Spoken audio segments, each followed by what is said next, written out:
तर या ठिकाणी 21 फेब्रुवारी रोजी सकाळी 8 वाजता लातूरचं ग्रामदैवत सिद्धेश्वर मंदिर या ठिकाणी हेलिकॉप्टरनं पादुका येतील. तिथं एक आगमनाचं कीर्तन होणार आहे. ती आगमनाचं कीर्तन हरिभक्त पारायण गुरुवर्य विठ्ठल महाराज दिवेगावकर यांचं आगमनाचं कीर्तन होणार आहे. तिथून सिद्धेश्वर महाराजांचं आणि पादुकांचं दर्शन होईल, दोघांची भेट होईल. तिथून 2 रथ केलेले आहेत आपण. एक प्रति पंढरपूर पानगावचा रथ आहे आणि एक उज्वलान बाबाचा अचलबेटचा रथ आहे. ह्या 2 रथामध्ये ते पादुका ठेवून आपल्याला भव्य मिरवणूक लातूरमधून येथपर्यंत आणायची आहे.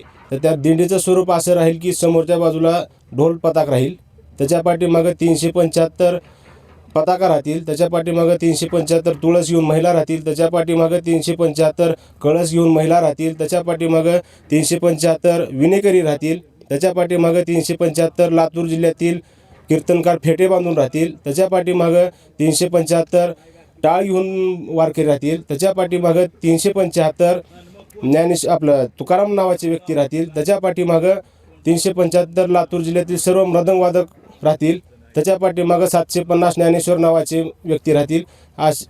त्यानंतर रथ राहील, रथाच्या पाठीमागं इतर समाज राहील. अशीच भव्य मिरवणूक या इथपर्यंत येणार आहे. आणि इथं आल्यानंतर जे आपण ज्ञानेश्वर महाराजांच्या आषाढी वारीला गेलो तर ज्ञानेश्वर महाराजांचंच उभं रिंगण बघायला मिळते आपल्याला.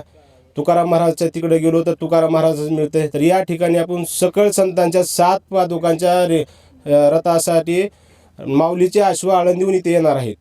त्या अश्वांचं उभं रिंगण होणार आहे, गोल रिंगण. ठीक आहे, धन्यवाद साहेब.